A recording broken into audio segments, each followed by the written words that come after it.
जर एखाद्या वेळेस एखादी व्यक्ती चुकली ना, तर त्या व्यक्तीला लगेच जास्त बोलून नाही दाखवायचं, त्या व्यक्तीला हर्ट नाही करायचं. चुका सगळ्यांकडून होत असतात. मी मोस्टली लोकांना त्यांच्या बायकोंच्या आईबापांबद्दल बोलताना बऱ्याचदा पाहत असतो, तुझ्या आईबापांनी तुला हे शिकवलंय का वगैरे वगैरे. कुठल्याही स्त्रीला तिच्या आईबापांबद्दल बोललेलं आवडत नसतं, तिच्या माहेरच्या लोकांना बोललेलं आवडत नसतं, किंवा तिच्या पास्टबद्दल बोललेलं आवडत नसतं. पण मोस्टली लोक ह्या चुका प्रामुख्याने करतात, तिला टोचवतात, तिची कदर करत नाहीत. पण ह्या गोष्टी थांबवणं खूप महत्त्वाचं असतं. जगाला दाखवण्यासाठी किंवा हाय मनाला बायको नसते, बायको म्हणजे एक जबाबदारी असते.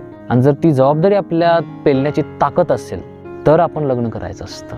तिला समजून घ्या, तिला तिची बाजू मांडण्याचा अधिकार द्या, तिला तिच्याप्रमाणे आयुष्य जगण्यासाठी थोडंसं स्वातंत्र्य द्या. ती कुठेही निघून नाही जाणार. पण आपण तिला चौकटीत बांधून ठेवतो, आपल्या मान्यता तिच्यावर थोपावतो आणि त्या चौकटीमध्ये तिला अडकावून ठेवलं ना की मग तिला बेचैन होतं, मग ती बाहेर बघायला लागते. आणि एकदा जर का ती निघून गेली की मग ते दुःख परत सहन करणं खूप कठीण जातं. लोक सुसाईड पण करतात. पण ज्यावेळेस आपल्या हातात ती गोष्ट असते ना, आपण त्याची किंमत नाही करत.